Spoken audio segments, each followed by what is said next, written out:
Class 11 chapter number 9 arithmetic progression RD Sharma exercise 19.2 का question number 21 है। How many numbers are there between 1 and 1000 which when divided by 7 leaves remainder 5। ठीक है, हमको बताने ये कितने नंबर्स हैं 1 से लेके 1000 के बीच में कि हम जब उसे 7 से डिवाइड करें तो रिमाइंडर 4 बचे। ठीक है, आप आराम से क्वेश्चन को समझो। फिर से हम फिर से बताते हैं आपको कि क्वेश्चन में क्या करना है। कि क्वेश्चन में बोल रहा है कि 1 से 1000 के बीच में कितने नंबर्स होते हैं जो 7 से डिवाइड करने पर रिमाइंडर 4 दे। ठीक है, कितने नंबर्स होते हैं, हमें पूछा है कि कितने नंबर्स होते हैं, वो कौन से होते हैं हमें ये नहीं पूछा है, बोले कितने होते हैं आप वो बताओ बस। तो पहला नंबर आपको ढूंढना है, पहला नंबर आपको ढूंढना ही है, वरना आगे हम नहीं बढ़ पाएंगे। तो पहला नंबर क्या होगा, पहला नंबर 4 हो जाएगा। 4 कैसे हो जाएगा भैया, आप देखो 4 को जब आप 7 से डिवाइड करोगे ना, 4 को 7 से डिवाइड करोगे तो कर तो पाओगे नहीं। डिवीजन कब होता है, जब ये नंबर इस वाले नंबर से बड़ा हो, लेकिन यहाँ पे तो छोटा है ना ये नंबर। अब देखो डिवीजन कब होता है, डिवीजन हम कब कर पाते हैं, जब ये वाला क्वांटिटी इस वाले क्वांटिटी से बड़ा होता है। आई होप ध्यान ध्यान से सुना होगा कि ये वाला क्वांटिटी इस वाले क्वांटिटी से बड़ा हो। आप ऐसा समझना चाहते हो ऐसा समझ लो कि डिवीजन तब होगा जब ए जो होगा वो बड़ा होगा बी से। डिवीजन तब होगा जब ए जो है वो बड़ा होगा बी से, लेकिन यहाँ तो हो नहीं रहा, मतलब यहाँ पे डिवीजन तो कर नहीं पाओगे, तो यही रिमाइंडर हो जाएगा। तो 4 हो गया हमारा पहला नंबर, पहला नंबर 4 हो गया। और दूसरा नंबर क्या होगा भैया, आपको दूसरा नंबर भी पता करना, लेकिन दूसरा नंबर पता करने में ज़्यादा मेहनत नहीं लगेगा। आप 4 में 7 ऐड कर दो, जितने से डिवाइड करने बोला है ना वो ऐड कर दो, 7 ऐड कर दे, 4 + 7 11 हो जाएगा। आप देख लो अगर आपको देख करना है तो कि जब आप 11 को 7 से डिवाइड करोगे तो रिमाइंडर 4 बचता है कि नहीं, ये आप चेक कर लो। तो बिल्कुल बचेगा, लेकिन फिर भी आप चेक कर लो, आप मत मानना कि बच रहा है, आप एकदम करके देखना। तो आप जब करोगे तो 1 बार में 7, अब तो जाएगा नहीं, अब तो छोटा हो गया, ये वाला क्वांटिटी छोटा हो गया इससे, तो अब तो आप डिवाइड दे नहीं पाओगे। तो आप देख लो रिमाइंडर आपका 4 बच गया। ठीक है, 1 बार में हमने क्यों दिया, क्योंकि ऑब्वियस सी बात है 11 अगर 2 बार में देते तो 14 हो जाते। यहाँ पे हम डिवीजन तो नहीं सीख रहा है, ठीक है, तो इसलिए हम उस पर तो बिल्कुल नहीं जाएंगे। अब हमें फर्स्ट टर्म पता करना होता है, लास्ट सेकेंड टर्म पता करना होता है, और फिर लास्ट टर्म। लास्ट टर्म कैसे पता करेंगे, तो आप देखो 1000 तो 7 से बिल्कुल भी डिवाइड नहीं होने वाला, कन्फर्म है। तो हम 1000 नहीं चेक करें, हम 99 चेक करते, क्या 99 डिवाइड हो रहा है। या फिर आप 1000 को भी कर सकते हो, कोई दिक्कत नहीं है। 1000 को डिवाइड करो, जो रिमाइंडर बचेगा वो इसमें सब्ट्रैक्ट कर देना, तो हमें मिल जाएगा नंबर। तो 10 है ना, तो 1 बार में दे देते थे 3 30, तो 4 28, ये हो गया 2 22 14, ये हो गया 6।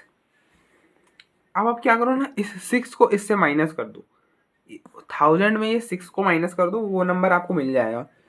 1000 में से आप 6 को हटाओ, क्या बचेगा 994। ये 994 जो है वो डिवाइड हो जाएगा 7 से, आप चेक करना चाहते हो कर लो, और यही लास्ट नंबर होगा इसके बीच में, इसके अलावा तो कोई डिवाइड करेगा नहीं। तो आप दे लो 1 से, तो 7 2 1 सॉरी 4, तो 28, और यहाँ पे हो गया 114, तो ये हो जाएगा 2, हो गया ना, रिमाइंडर 0। अच्छा रिमाइंडर 4 बचना चाहिए था ना, नहीं रिमाइंडर 0 नहीं बचना है, रिमाइंडर हमें 4 बचना है ना, क्योंकि बोला है डिवाइडेड बाय 7 लिव्स रिमाइंडर 4, मतलब 4 आना चाहिए। तो अब देखो आपका क्या आ रहा है 6 आ रहा है, और आपका आना चाहिए कितना 4 आना चाहिए, 2 का डिफरेंस है ना, तो आप इसमें 2 माइनस कर दो, इस वाले नंबर में 2 माइनस कर दो। अब फिर से देखो हमने कैसे करा, हमने 1000 को डिवाइड करा, एक तो आपकी करते जाओ, 1000 को करो, 99 को करो, 998 को करो, 977 को करो, 955 को करो, 964 को, 96 को करो, सो ऑन करते जाओ, फिर कोई नंबर मिल जाएगा ले लेना लास्ट नंबर। लेकिन वो तो बहुत लॉन्ग प्रोसेस हो जाएगा, तो आप क्या करो 1000 को डिवाइड करो, देखो जो रिमाइंडर आ रहा है, जैसे अगर हमें रिमाइंडर ऐसे नंबर ढूंढने होते हैं विच व्हेन डिवाइडेड बाय 7, कौन से नंबर होंगे जो 7 से डिवाइड होंगे। अगर हमें ये ढूंढना होता तो हम ये 6 सीधे इसमें माइनस कर देते, जो हम यहाँ पे करा, जो हमने गलती कर लिया, क्योंकि रिमाइंडर जो है वो 4 बचने थे, मतलब 6 की जगह क्या बचना चाहिए था, 4 बचना चाहिए था। डिफरेंस क्या है, 2 है, तो आप इसमें 2 माइनस कर दो। अब देखो आपको जो रिमाइंडर बचाना है और जो आपका रिमाइंडर आया है उसका डिफरेंस इसमें माइनस कर दोगे, आपको मिल जाएगा। ठीक है, आई होप आपको क्लियर हो गया होगा कि जैसे आपको रिमाइंडर क्या चाहिए, 4 चाहिए, 4 चाहिए था और आपका आया क्या है, 6 आया है ना, तो आप क्या करो, माइनस कर दो इसमें 2 का, क्या करो इसमें 2 का माइनस कर दो। ठीक है, डिफरेंस कितना का था, 2 का था, तो 2 आप में से माइनस कर दो, आ जाएगा। आप करके देख लो ना, आप मेरी बात क्यों मानोगे, आप करके देख लो। तो आप इसमें 2 माइनस करोगे तो हो जाएगा 998। अब आप इसको 7 से डिवाइड करो, क्या देख लो एक बार। यहाँ पे मैं तो बोल रहा हूँ 988 आएगा, लेकिन आप देख लो एक बार। तो आप देखो, आप जब करोगे डिवाइड तो ये हो जाएगा वन बार में, तो ये हो गया 7 2 29 4 28 और 1 18, तो 2 बार में 14। आप देखो 4 आ गया ना रिमाइंडर, तो यही लास्ट नंबर होगा। ये इसका रिमाइंडर तो 4 आ नहीं रहा, और 99 का 5 आएगा रिमाइंडर, आप चेक कर लेना वो भी। अगर आपको मेरी बात पे भरोसा ना हो तो आप चेक कर लेना एक बार। ठीक है, तो ये हो गया। तो आप देखो आपको क्या an number of how many numbers, मतलब आपको यहाँ पे एन निकालना। आप देखो ये सीक्वेंस जो है वो एपी में है, आप देख लेना ये जो सीक्वेंस है वो एपी में, इन दोनों का डिफरेंस क्या है, 7 है। फिर इसमें अब जब 7 ऐड करके नेक्स्ट नंबर हम लाएंगे तो उनका भी डिफरेंस 7 का हो जाएगा, तो एपी में हो गया ना ये। तो यहाँ पर ए क्या है, ए 4 है, डी डी कैसे निकालते हैं, सेकेंड टर्म को फर्स्ट टर्म से माइनस करो, मतलब 11 माइनस 4, 11 माइनस 4 7 हो जाएगा। अच्छा और ये क्या होता है, अब देखो इस एपी का लास्ट टर्म है ये, मतलब एल है। ठीक है, या फिर ए एन भी बोल सकते हैं। ठीक है, तो हम यहाँ पे ए एन का फॉर्मूला लगा लेंगे। ए एन का फॉर्मूला क्या होता है, A plus N minus 1 into D, formula लगा लेंगे। Now A N equal to A plus N minus 1 D. A हमारा क्या है, ए 4 है, एन हमें निकालना है, डी क्या है 7 है, और ए एन 998 है। ठीक है, तो इसको इधर ये हो जाएगा 988 minus 4 which is equal to n minus 1 into 7। अब देखो 9 minus 1 into 7 which is equal to 994, 9 minus 1 which is equal to 944 divided upon 7।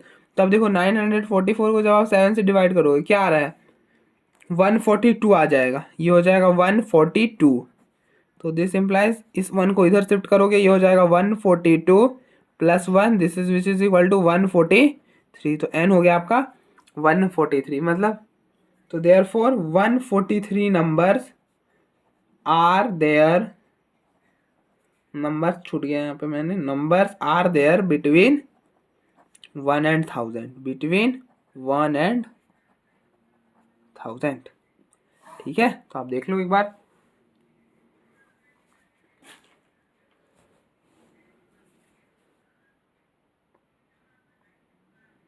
Next question number 22 है, क्या बोल रहा है, the first and the last term of an A P are A and L respectively, so that the sum of nth term from the beginning and the nth term from the end is a plus l। आप वापस से पढ़ो question क्या बोल रहा है कि the first term and last term of an A P, मतलब ए 1 हमारा ए है, first term of an A P this, and A n मतलब लास्ट टर्म हमारा एल है। ठीक है, so that the sum of nth term from the beginning and nth term from the end is a plus l। ठीक है, I hope आप समझ गए हो क्वेश्चन क्या बोल रहा है कि सम करिए nth टर्म मतलब ए एन फ्रॉम बिगिनिंग और ए एन फ्रॉम एंड। ठीक है,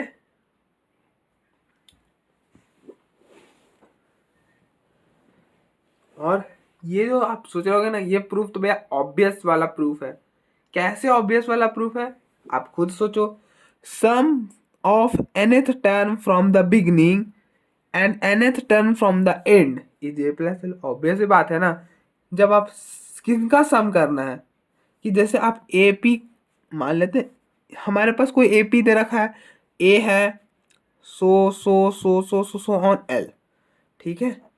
लास्ट में तो लास्ट टर्म तो एल है, फर्स्ट टर्म ए है और एल है, बीच में कुछ भी होगा हमने मान लिया सो ऑन है बीच में, ठीक है। क्या बोल रहा है, sum of nth term from the beginning, nth term beginning का क्या हो जाएगा, एल हो जाएगा, यही तो लास्ट टर्म है, nth टर्म मतलब लास्ट टर्म, ठीक है, लास्ट टर्म तो एल है। और इसी को जब आप मतलब यहाँ पर ये हो गया एल, ठीक है, इसको एल रख लो आप। फिर जब आप और फिर बोला nth term from the and, तो nth term from the beginning and nth term from the and,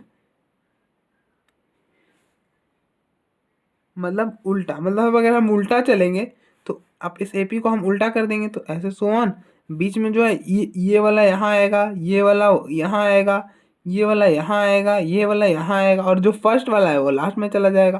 तो इस बार लास्ट टर्म कौन हो गया, इस बार जब हम एंड एपी को एंड पलट दिए, एंड से हम करते हैं तो क्या करते हैं, एपी को पलट देते हैं, जो फर्स्ट में होता है उसको लास्ट में लिख देते हैं और जो लास्ट में होता है फर्स्ट में लिख देते हैं। तो जब हमने एपी को पलट दिया, एंड कर दिया, एंड से जब शुरुआत किए तो भी nth टर्म क्या आ गया, ए, तो इन दोनों का सम ही तो निकालना था, तो एल, ए प्लस एल हो गया, ठीक है। लेकिन ना हम ऐसे नहीं करेंगे, प्रूफ करेंगे जनरली। तो आप देखो हम प्रूफ कैसे करेंगे।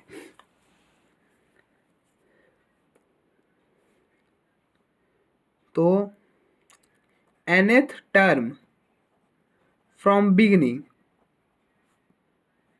क्या होगा, ए एन का फॉर्मूला होता है A plus N minus one D, D हम फिलहाल डी ही रहने देते हैं, कॉमन डिफरेंस को डी ही रहने देते हैं। आप ऊपर लिखना चाहो तो लिख सकते हो कि let common difference be D, let, तो nth term from beginning A plus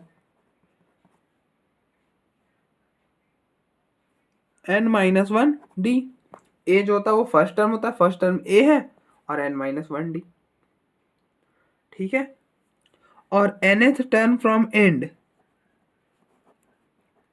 पीछे से nth टर्म क्या होगा, फॉर्मूला तो यही रहेगा, बस हम उस एपी को क्या करते हैं, पलट देते हैं। अगर कुछ एपी ऐसा है, ए सो ऑन एल है, तो हमने इसको पलट दिया। अब फर्स्ट टर्म क्या हो गया, फर्स्ट टर्म एल हो गया, अब यहाँ पे ए एल हो गया और डी जो होगा वो माइनस डी के इक्वल हो जाएगा इस वाले केस में।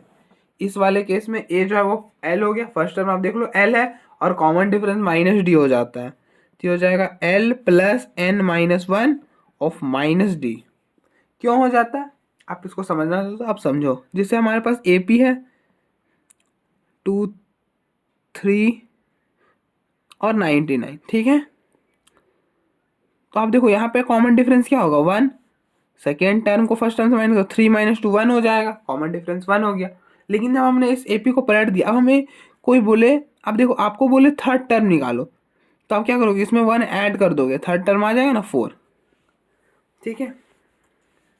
लेकिन अगर आपको कोई बोले अब थर्ड टर्म फ्रॉम एंड निकालो, तो आपको क्या करना पड़ता है, एंड जब भी बोला जाता है तो आपको एपी को पलटना पड़ता है, जो फर्स्ट टर्म है उसको लास्ट टर्म में लिखो और सो ऑन ऐसे, फिर यहाँ से 4 3 2 और जो फर्स्ट है वो लास्ट में आ जाता है। इस केस में कॉमन डिफरेंस क्या होता है, यहाँ पर क्या आएगा नेक्स्ट, अब देखो ना 2 3 4, तो यहाँ पे एक कम हो रहा है, अब देखो दोनों में एक का डिफरेंस रह रहा है, एक का डिफरेंस, तो यहाँ पे भी एक का डिफरेंस होगा, तो इसमें 98 आएगा, आप देख लो, फिर 99 माइनस 98 1 हो जाएगा, ठीक है। इस वाले डिफरेंस में क्या होगा, जब हम यहाँ पे कॉमन डिफरेंस निकालोगे तो कैसे निकालोगे, second term minus first term, 98 minus 99 minus 1। अब देखो इस वाले एपी का कॉमन डिफरेंस था 1, जब हमने इसको पलट दिया, जब हमने इसको पलट दिया या फिर उलट दिया, ठीक है, फर्स्ट टर्म को लास्ट टर्म को फर्स्ट में ले आया और फर्स्ट टर्म को लास्ट में ले आया, तो इस वाले केस में एपी का जो कॉमन डिफरेंस है वो क्या हो गया, माइनस के साथ माइनस, बस माइनस आ गया। अब देखो इसका हो गया -1, इसका 1 था, इसमें नेगेटिव का फर्क आ गया, ये हो गया -1, ठीक है। तो इसलिए जब हम एंड से लिखते हैं ना तो कॉमन डिफरेंस में माइनस का फर्क चेंज आ जाता है, ठीक है। तो अगर यहाँ पे कॉमन डिफरेंस डी है तो जब हम एंड से करेंगे तो माइनस डी आ जाएगा कॉमन डिफरेंस। अब बस इन्हीं दोनों को ऐड कर देना, हो जाएगा काम हमारा, nth term from beginning plus nth term from and, ये हो जाएगा a plus n minus one into D L, और इसको आप माइनस मल्टीप्लाई करो तो ये हो जाएगा plus n minus one of minus D, ये हो जाएगा a plus n minus n D minus D plus l, ये हो जाएगा माइनस ऑफ एन डी। अब देखो n into minus D minus n D, और माइनस वन और माइनस डी प्लस हो जाएगा, तो ये टर्म और ये टर्म निकल लिया, ये और ये निकल लिया, तो a प्लस फाइनली l हो जाएगा। ठीक है, तो प्रूफ हो गया। प्रूफ।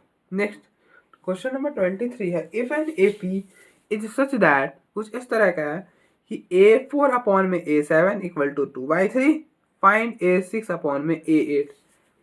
ठीक है, हमें A4 अपॉन में A7 दे रखा है और पूछ रहा है कि A6 अपॉन में A8 क्या होता है, क्या होगा। हमें दिया हुआ है A4 अपॉन में A7 which is equal to 2/3। यहाँ पे आप फॉर्मूला लगा लो an का। an का फॉर्मूला होता है a plus n minus one into D, तो ये हो जाएगा a, आप कंपेयर करो n यहाँ पे क्या हो जाएगा, n 4 हो जाएगा, तो जब हम यहाँ पे n को 4 रिप्लेस करोगे तो क्या हो जाएगा an जो होगा, मतलब A4 जो हो जाएगा वो क्या हो जाएगा a plus 4 minus one into D, और 4 माइनस वन 3, तो हो गया a plus 3d upon A7।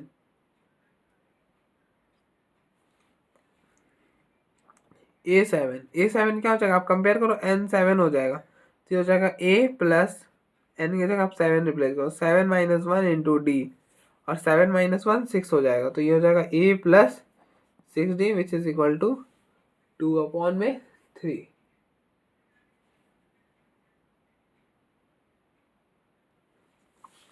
तो आप इसको इधर मल्टीप्लाई करो, इसको इधर करो, तो हो जाएगा 3 into A plus 3d which is equal to 2 into A plus 6d। आप अंदर मल्टीप्लाई करो, 3 इंटू A 3d 3a, और 3 into 3d 9d which is equal to 2 into A 2a plus 2 into 6 12d which is equal to, इन सारे को इधर लेके आ जाओ, तो 3a प्लस 9a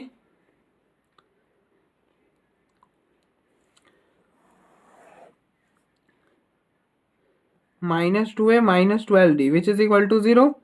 ये हो गया 3a minus 2a a minus 9d minus 12d minus 3d which is equal to 0, तो ये हो गया a which is equal to 3d। हमारे पास ये चीज़ आ गया a which is equal to 3d।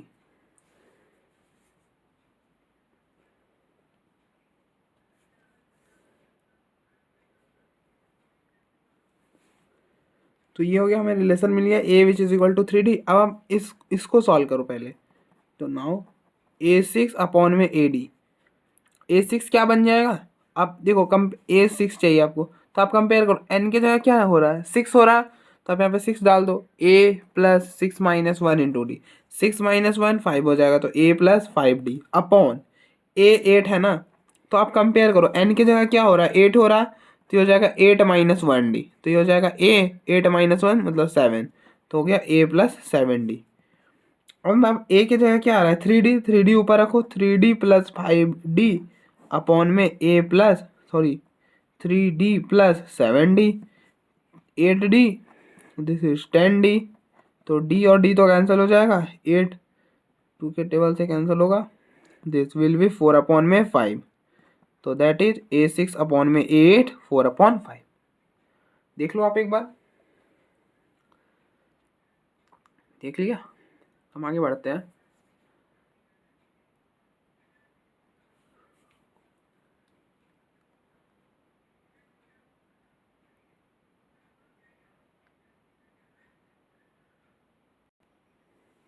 Question number 24 है, if θ1 θ2 θ3 so on θn are in AP whose common difference is d, so that secant θ1 secant θ2 plus secant θ2 secant θ3 plus so on secant θn minus 1 secant θn which is equal to tan θn minus tan θ1 sin d। ठीक है, तो ये कुछ होता है हमारे पास चीजें, मतलब ऐसा का वैल्यू ऐसा होता है, हमें ये प्रूफ करना है। प्रूफ करते हैं।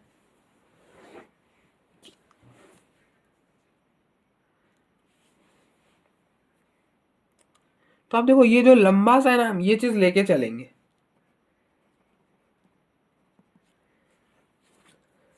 आए हम आते हैं यहाँ पर फिल करने के लिए, लेकिन फिलहाल आप यहाँ से लिखो समझने के लिए। 6θ1 sec θ2 plus sec θ2 sec θ3 plus so on sec θn-1 sec θn। ठीक है। अब आप देखो, आप ना पहले थोड़ा सा सिंप्लीफाई करो। हम क्या करेंगे आप समझो। पहले ये जो प्रोडक्ट में आपको दिख रहा है ना, इसको कोशिश करेंगे कि ये सिंप्लीफाई कर लें और ये ना प्रोडक्ट में से हट जाए। मतलब कुछ 1/-1 मतलब प्लस में हो जाए माइनस में हो जाए चलेगा हमें, लेकिन ना ये प्रोडक्ट में नहीं होना चाहिए। क्यों नहीं होना चाहिए भैया? क्योंकि अगर ये प्रोडक्ट में रहेगा ना तो कभी भी कैंसिल नहीं हो पाएगा। आप देखो रिजल्ट भी हमें देखना चाहिए कि रिजल्ट में क्या है प्रूफ करने को। रिजल्ट में है प्रूफ करने को θn मतलब tan θn-tan θ1 अपॉन में sin d। अगर आप कहीं ना कहीं सोच पा रहे हो तो आप देखो गौर करो कि n है और 1 है, बाकी बीच में कोई नहीं है। 1 आप देखो 1 था 2 था 3 था सो ऑन n-1 था, n-1 था n था फिर n था, लेकिन ये सब बीच में कोई नहीं है हमारे पास, सिर्फ 1 है और सिर्फ n है। तो ये कब पॉसिबल हो सकता है कि जब कैंसल्स हो गए हो। हमने इसको इन दोनों को कुछ इस तरह से लिखा हो कि ऐसा हुआ हो θ1 मतलब कुछ भी समथिंग समथिंग कुछ कुछ आया हो तो कट कट के और सारा निकल लिया हो, सिर्फ 1 और n बच गया हो, तभी हो सकता है। मतलब प्लस माइनस जैसी कोई चीज आई होगी टर्म में, तभी तो कैंसिल हो गए सारे और 1 और n ही रह गया। आई होप आप देखो आपको समझ में आ रहा है, ठीक है। वरना आप हम जब करेंगे तब तो क्लियर होगा ही, लेकिन आप पहले समझने की कोशिश करो कि हम क्वेश्चन पे सोचेंगे कैसे। हम पहला हमारे दिमाग में क्या आना चाहिए बातें। तो आप ध्यान से देख रहे हो कि हमें प्रूफ में क्या करना है। प्रूफ में हमें करना है tan θn minus tan θ1 upon में sin d। तो हमने θn और θ1 से ये तो पता कर लिया कि जो बीच वाले हैं ना वो कैंसिल हो जा रहे हैं, और प्रोडक्ट में रहेंगे तो कैंसिल आसानी से होंगे नहीं, हमें इन्हें अलग अलग करना पड़ेगा। θ1 θ2 θ2 θ3 को अलग अलग करना पड़ेगा, तभी बात बनेगी। तब तो θ2 θ2 θ3 θ3 और फिर 1 और n वाला रह जाएगा। आई होप आपको आइडिया लग गया होगा कि हमें क्या करना है। तो हम कैसे करेंगे आप वो देखो। आप सीकेंड θ1 और सीकेंड θ2 ले लो। पहले ले लिया भैया। सीकेंड में तो काम बन नहीं पाएगा, आप इसको कॉस में कर लो। तो आपने प्रॉपर्टी पढ़ाई कि सीकेंड थीटा जो होता है वो 1/cos थीटा होता है। तो ये हो गया 1/cos θ1 अपॉन इंटू 1/cos θ2। और प्रूफ में आप देखो साइन डी है, तो आप क्या करो साइन डी से मल्टीप्लाई और डिवाइड कर दो। ये आ गया हमारे पास साइन डी कुछ इस तरह से, ठीक है। आई होप आपको लग गया होगा कि हमने कैसे करा है, क्योंकि साइन डी जो है ना वो कांस्टेंट जैसी चीज है हमारे पास। तो हमने साइन डी को ऐसा कर दिया। अब आप देखो θ1 θ2 θ3 सो ऑन θn जो है एपी में है, तो इनके डिफरेंस क्या होते हैं? सेम होते हैं। मतलब सेकेंड टर्म को फर्स्ट टर्म से माइनस करो, मतलब θ2 माइनस θ1 इक्वल होगा किसके? थर्ड टर्म को सेकेंड टर्म से माइनस करो, मतलब θ3 माइनस θ2 सो ऑन। इसी तरह से यहाँ पे आएगा θn-1। इससे आप देखो θ1 θ2 θ3, तो n से पहले क्या होगा? n-1 1 1 का डिफरेंस है। और θn-θ1 इन सारे का डिफरेंस सेम होगा। और ये डिफरेंस कितना दिया हुआ है? Whose common difference which is equal to d। तो मतलब ये d दे रखा है। तो आप यहाँ से कंपेयर कर लो, θ2 माइनस θ1 को हम क्या लिख सकते हैं? d लिख सकते हैं ना। तो हम ना d को यहाँ पे क्या करेंगे? लिख देंगे θ2 माइनस θ1। ये लिख दिया हमने sine θ1 minus θ2, sorry θ2 minus θ1 upon में cos θ1 इंटू cos θ2। ठीक है, अगर आप ये चीज करना सीख गए ना तो आप आसानी से कर पाओगे।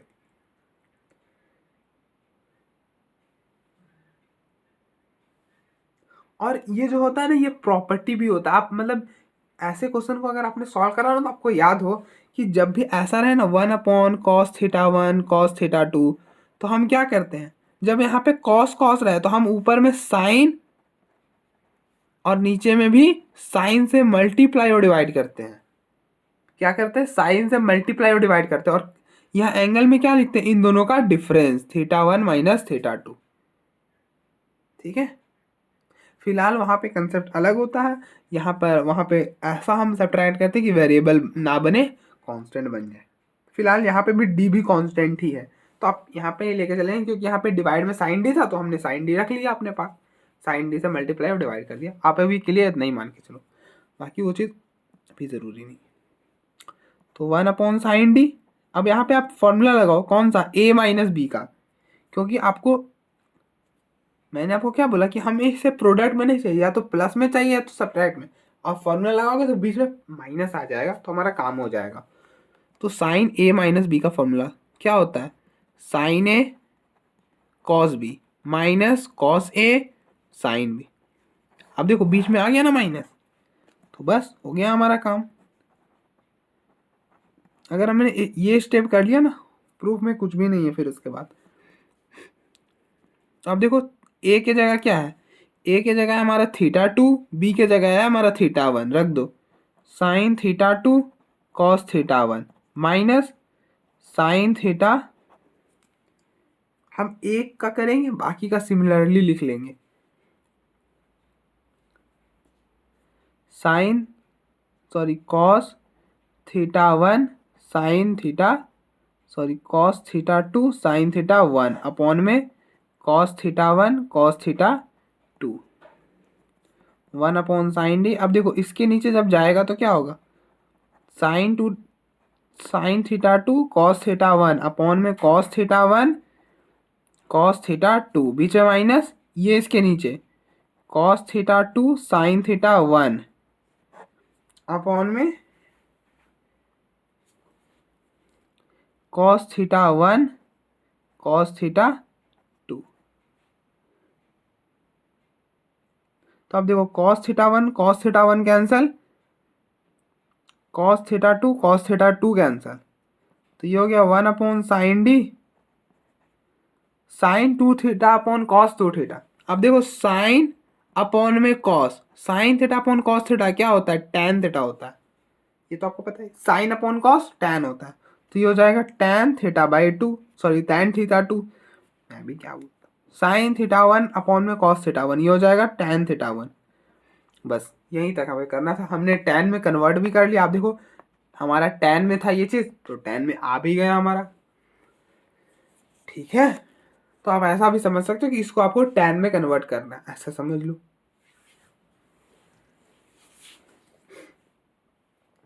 लेकिन अगर आपको बस अगर ये आ गया तो फिर तो प्रूफ में कुछ भी नहीं है, तो बस हमें यहाँ तक ही करना था, बाकी तो हम सिमिलरली लिखेंगे। सिमिलरली सीकेंड θ2 इंटू सीकेंड θ3 को हम क्या लिख सकते हैं, इसी तरह से यहाँ पे हम लिख सकते हैं साइन डी। आप देखो साइन डी तो कांस्टेंट है, उसमें तो θ2 और थीटा का कोई बात है ही नहीं, θ1 θ2 का θ3 का कोई बात नहीं। क्यों, क्योंकि आप देख लो डी को हम ये भी लिख सकते हैं, डी को ये भी लिख सकते हैं, तो हमारा हो जाएगा। ठीक है, तो आप देखो कैसे किए, दिस माइनस दिस, तो tan θ3 माइनस tan θ1 क्या हो रहा है, छोटे वाले में से बड़ा माइनस हो रहा है। अब देखो θ2 में से θ1 माइनस हो रहा है, तो यहाँ पे θ3 से माइनस θ1 हो जाएगा, सॉरी θ2 हो जाएगा, एंड सो ऑन। एक और लिख देता हूँ मैं, सीकेंड θ4 डॉट सीकेंड θ3 कैसा बनेगा, आप खुद सोचो। अब देख लो बड़े में से छोटा माइनस हो रहा है, θ3 में से θ2 माइनस हो रहा है, तो यहाँ पे θ4 में से थीटा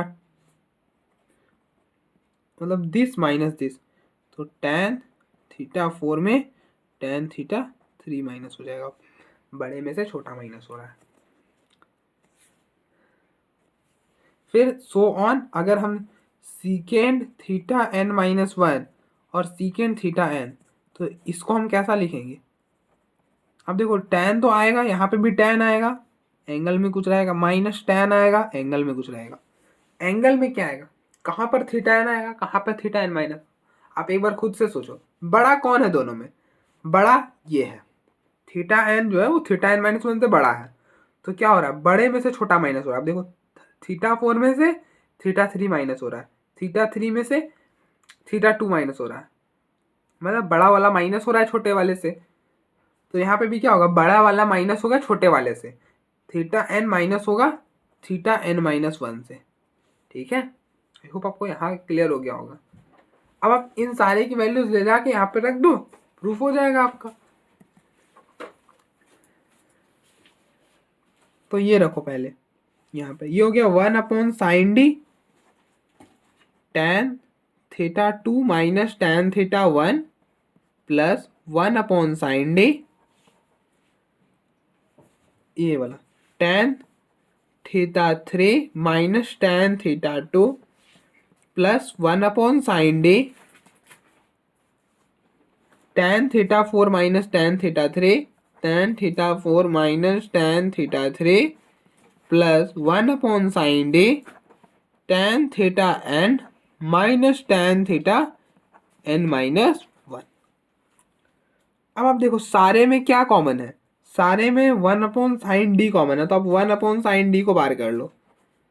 अंदर क्या बचेगा? अंदर बचेगा tan theta two minus tan theta one plus tan theta three minus tan theta two plus so on tan theta n minus tan theta n minus one. अब आप देखो tan theta two tan theta two tan theta two cancel हो गया।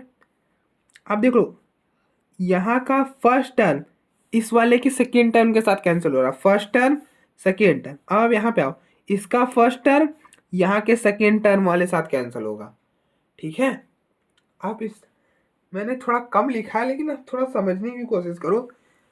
इसका first term इसके second वाले के साथ कैंसिल हुआ, इसका फर्स्ट टर्म इसके सेकेंड वाले के साथ कैंसिल हुआ, फिर यहाँ का फर्स्ट टर्म यहाँ पर जो इससे पहले वाला जस्ट होगा, इसका फर्स्ट टर्म यहाँ वाला सेकेंड के साथ कैंसिल होगा।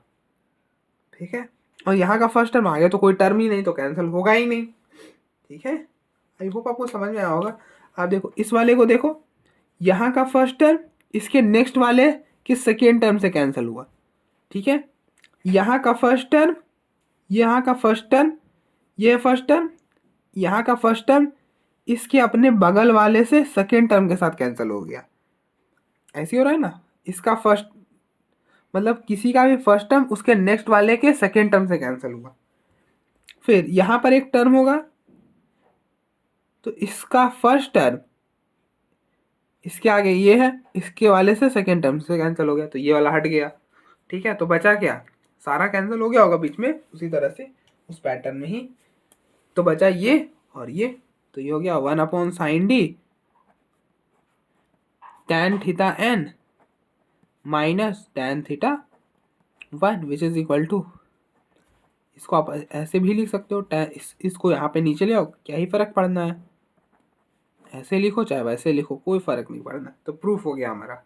ठीक है, अब जब भी ऐसा क्वेश्चन अगर पेपर में आए तो आप ऐसा मत करना, इसको थोड़ा सा यहाँ पर लिखना, पहले इसको लिखना, मैं नंबरिंग कर दे रहा हूँ, मैंने समझाने के लिए ऐसा कर लिया, पहले इसको, दूसरा इसको और तीसरा इस वाले पार्ट को। ठीक है, आपको ऐसे लिखना है।